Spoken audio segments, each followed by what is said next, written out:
Our opening words this morning come from the Reverend Dr. Hope Johnson. We are one, a diverse group of proudly kindred spirits, here not by coincidence, but because we choose to journey together. We are active and proactive. We care deeply. We live our love as best we can.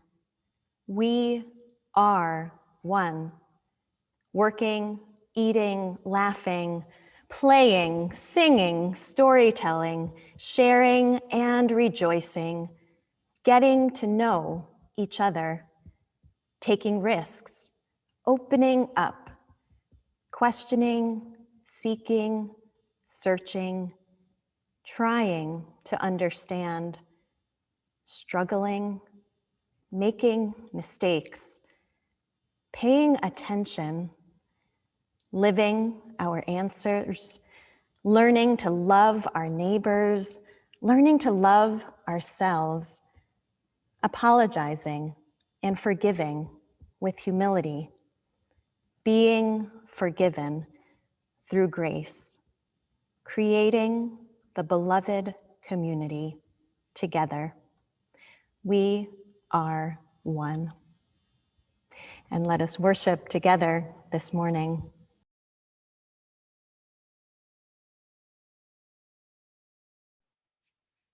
I'm Denise Bailey. And I'm Blake Bailey. Let us now light the chalice, symbol of our Unitarian Universalist faith. We invite you to light a chalice at home if you have one nearby. We light this flame, enduring symbol of our collective commitment to lead with truth and compassion.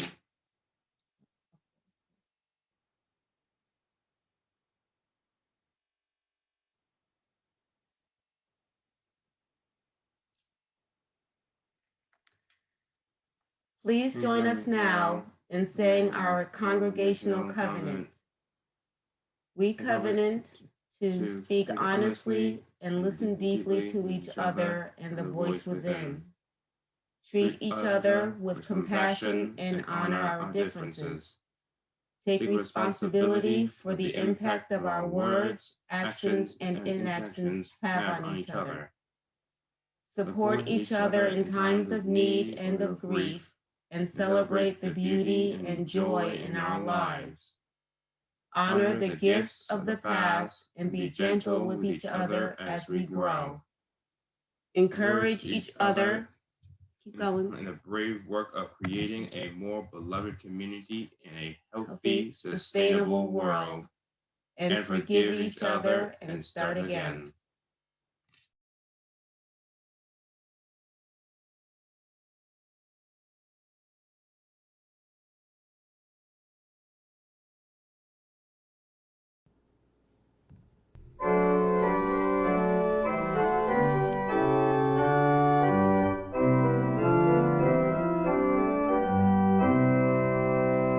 Rebuilding starts with weeping, with tears that fall like rain, with full and honest grieving for years of loss and pain, for suffering and sorrow that never had to be. Rebuilding starts with weeping,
Born in the 1700s, Belinda Sutton, who is spoken of in that poem, lived the first 12 years of her life near a river amidst a verdant landscape of spices and fruits and what is now known as Ghana and Western Africa.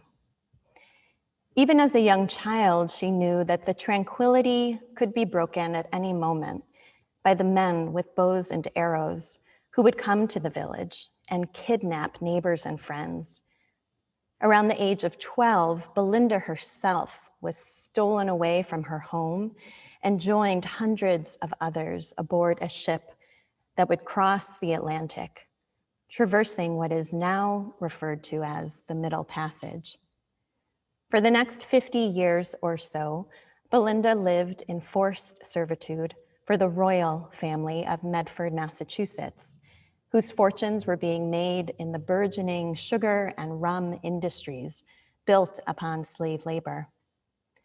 There is virtually no documentation of most of Belinda's life, except for a petition she submitted to the Massachusetts legislature on February 14th, 1783, seeking a pension from the estate of her then deceased former owner, Isaac Royal. In that petition, Belinda describes her early life in Africa, as well as colonial Massachusetts, and argues that her uncompensated labor helped to build the wealth of the royal family. At the time of the petition, she was advanced in age, maybe around 70 or so, and also caring for a sick daughter. And she asks in the petition to be awarded a portion of her former owner's estate.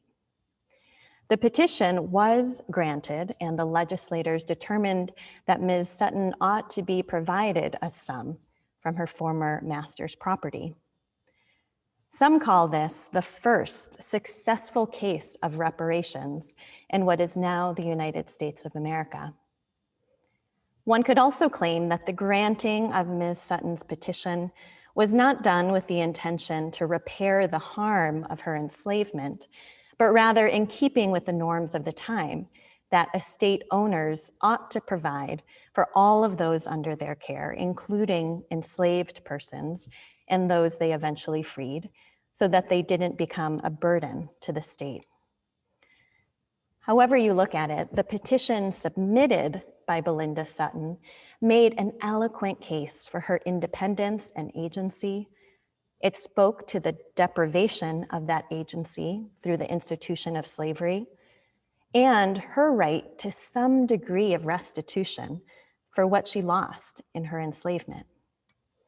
In this small way, Belinda Sutton could have her dignity and worth more fully acknowledged in the community she had been a part of for more than 70 years.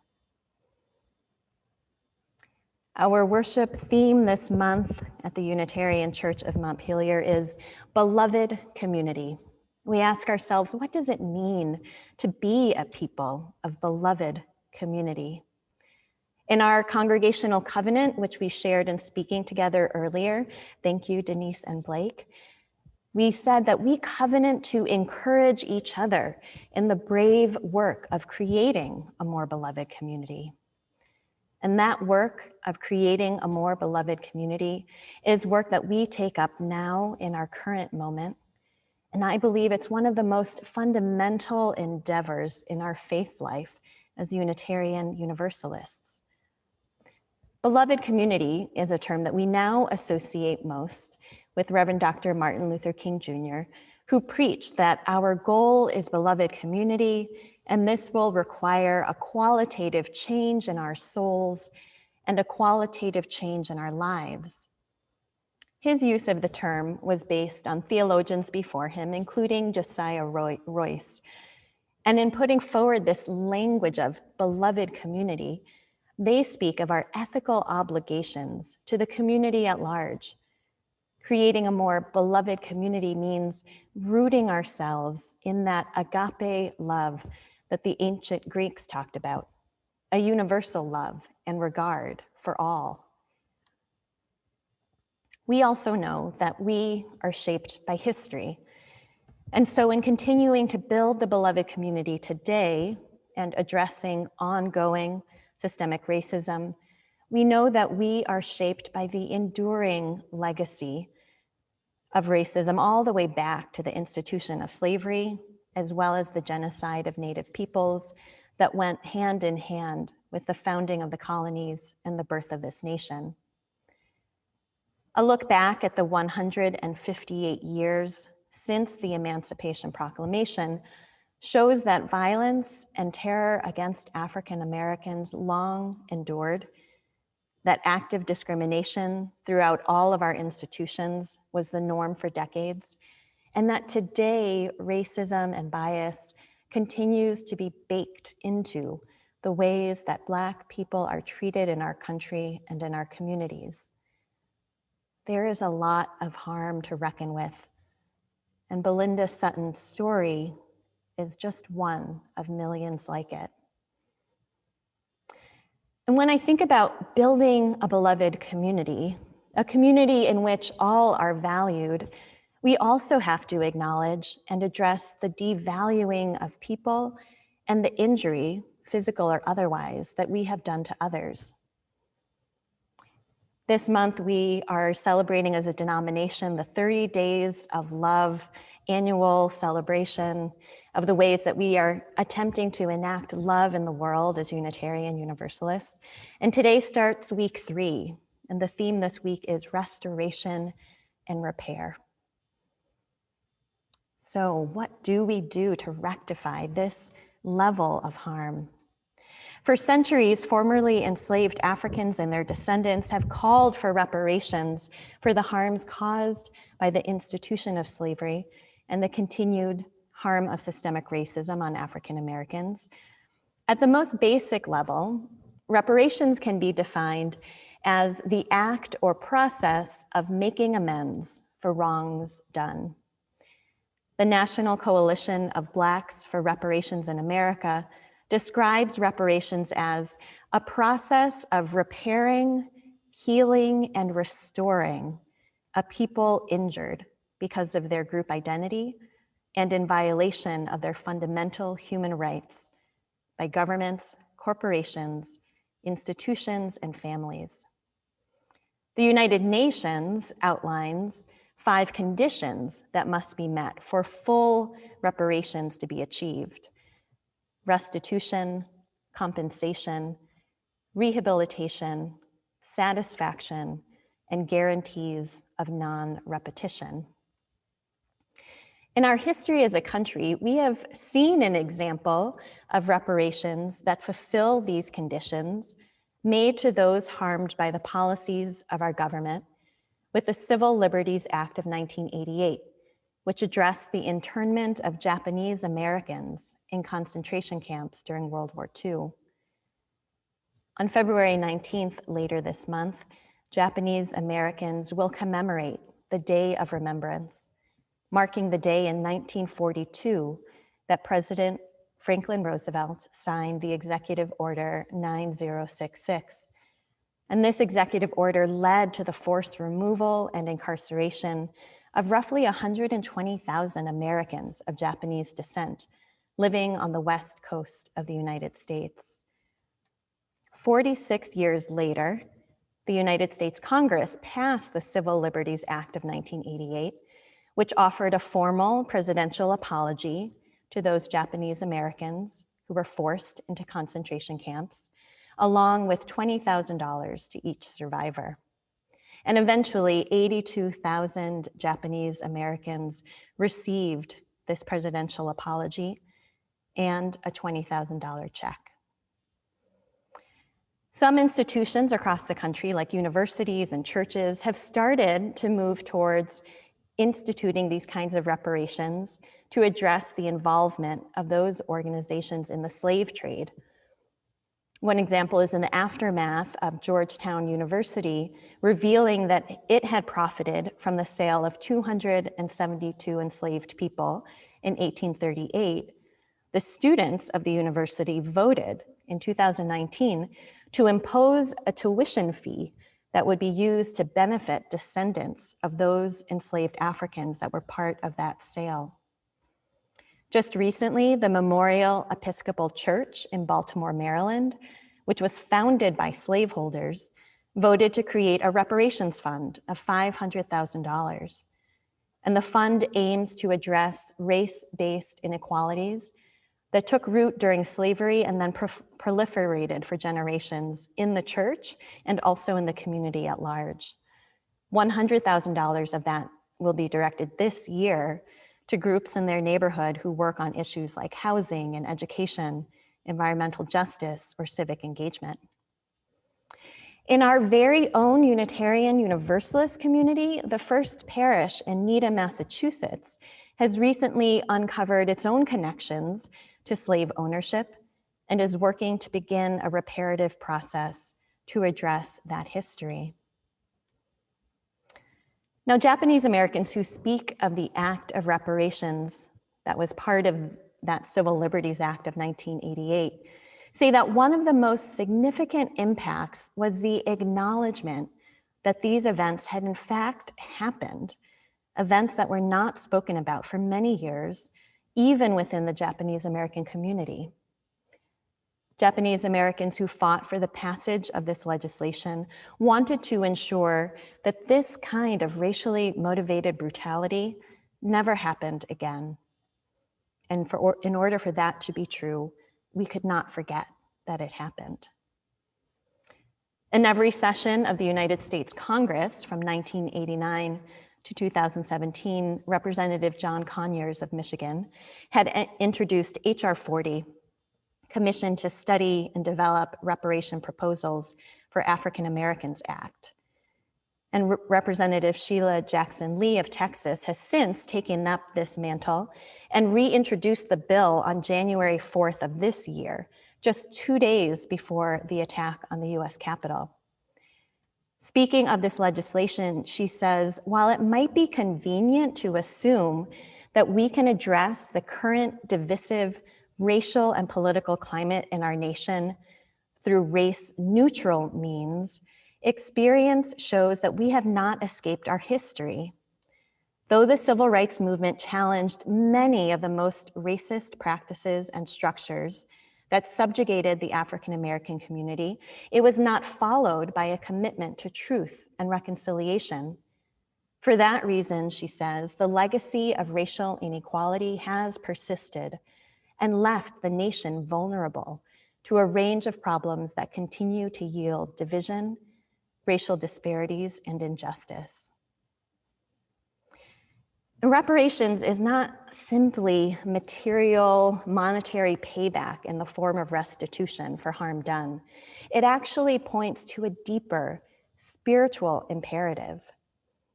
In his 2014 article, The Case for Reparations, writer Ta-Nehisi Coates speaks to this spiritual imperative and possibility. He says, what I'm talking about is more than recompense for past injustices, more than a handout, a payoff, hush money, or a reluctant bribe. What I'm talking about is a national reckoning that would lead to spiritual renewal. Reparations would mean the end of scarfing hot dogs on the 4th of July while denying the facts of our heritage. Reparations would mean the end of yelling patriotism while waving a Confederate flag. Reparations would mean a revolution of the American consciousness, a reconciling of our self-image as the great democratizer with the facts of our history. Supporting reparations is soul work. And I believe that it is the work of a spiritual community like ours that takes seriously the building of a beloved community. Achieving full reparations for the harm caused to enslaved people and their descendants in this country is a big undertaking, a huge undertaking, and certainly requires a major commitment across all institutions and across the nation. So what role does this church community and any of you have in this? First, I believe that we must support the efforts especially of Black people in our community who are asking for and working towards reparations. And some of you may know that a bill was introduced to the Vermont State Legislature in 2019 to establish a task force to study and to consider a state apology and a proposal for reparations for the institution of slavery. Members of the Vermont Racial Justice Alliance are now seeking to reintroduce this legislation. So what role can we play in supporting this legislative effort? I think that we can also be curious about the history of any of the institutions that we are part of, including this church. We can be open to difficult truths, knowing that honest reckoning is an act of love. Within our Unitarian Universalist movement, leaders like Paula Cole-Jones and Bruce Pollock Johnson have put forward an 8th principle for consideration to add to the 7 that we have already adopted as an association. And this 8th principle would read, we, the member congregations of the Unitarian Universalist Association, covenant to affirm and promote journeying towards spiritual wholeness by working to build a diverse, multicultural, beloved community by our actions that accountably dismantle racism and other oppressions in ourselves and our institutions. Building beloved community with accountability includes telling the truth and making amends. So let us be open to the truth. Let us seek ways to make amends for the wrongs that we have done or that we have benefited from in our lives. And in doing so, let us build a beloved community rooted in love and committed to liberation. So may it be.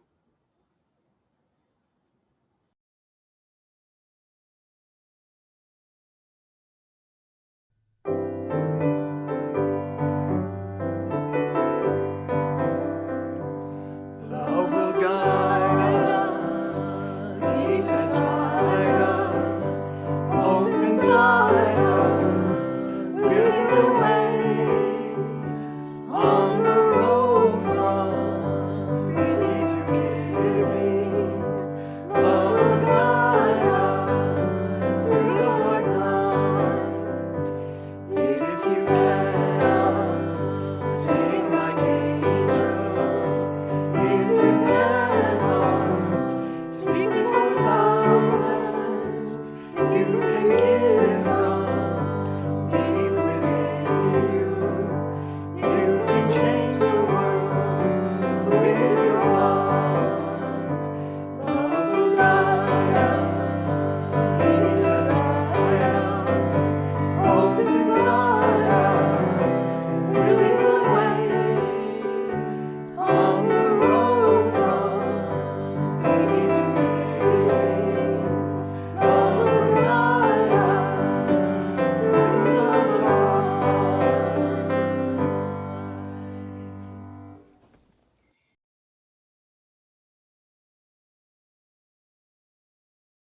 The Community Pouch recipient during the month of February is Central Vermont Showing Up for Racial Justice, and we have a brief video testimonial to listen to from them.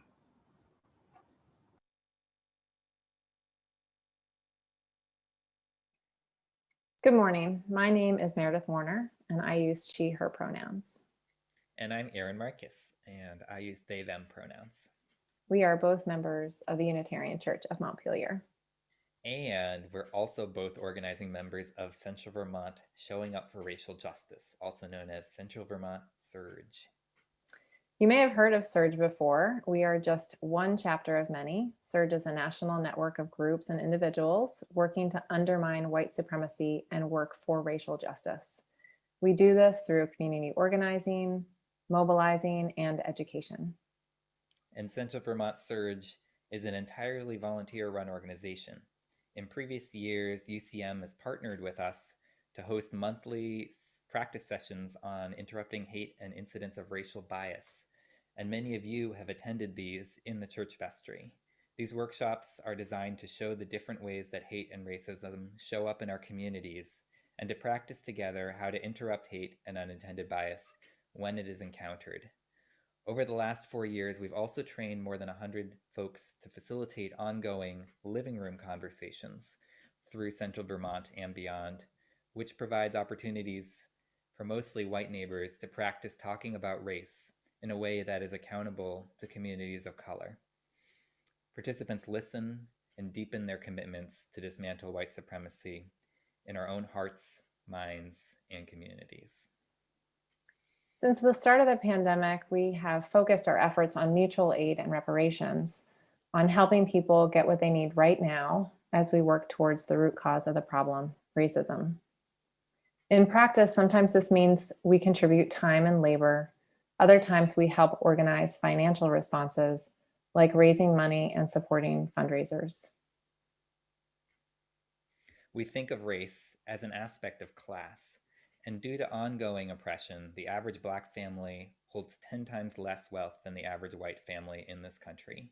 While we advocate for systemic reparations to right this wrong, we also feel that it is foundational that white people in particular consider our personal ability to redistribute wealth, to support Black, Indigenous, and community members of color, to support meeting our basic needs. We invite you to participate in thinking of your charitable gift today as mutual aid in solidarity with all of our neighbors to build a world where everyone's basic human rights are met.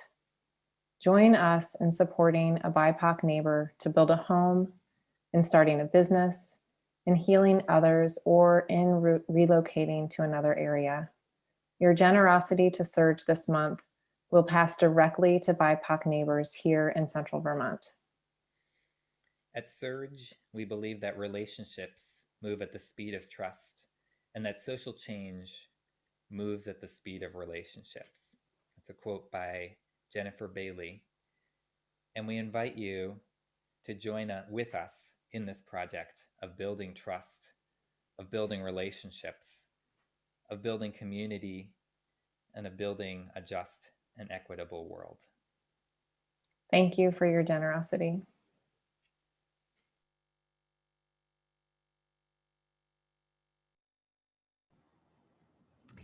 And our generosity is a form of our love and gratitude. And any donations that you make today will go to support the mission and the ministry of this congregation, as well as Central Vermont SURJ. So you can make a donation by, Kelly, if you just hit escape, it should go back to the other slide. You can make a donation by going online to our website and then going to donate to UCM. And on our online donation page, there is an option for you to select Community Pouch or the General Fund, which supports our congregation's operating budget. You can also text to give, and we might have that information up in just a second. Yes, there it is. So you can text the word give to 802-266-4848. You can also mail a check to the church. The address is up on the slide. And we thank you all for your generosity in its many different forms.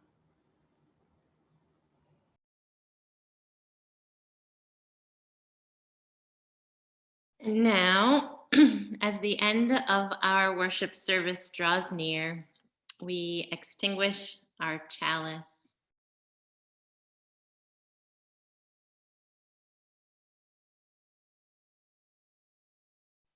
May its healing flame, the warmth of community, and the spark of hope stay strong in each of your hearts during the days and week ahead. Let us join in saying the mission statement of the Unitarian Church of Montpelier. We welcome all as we build a loving community to nurture each person's spiritual journey, serve human need, and protect the earth, our home.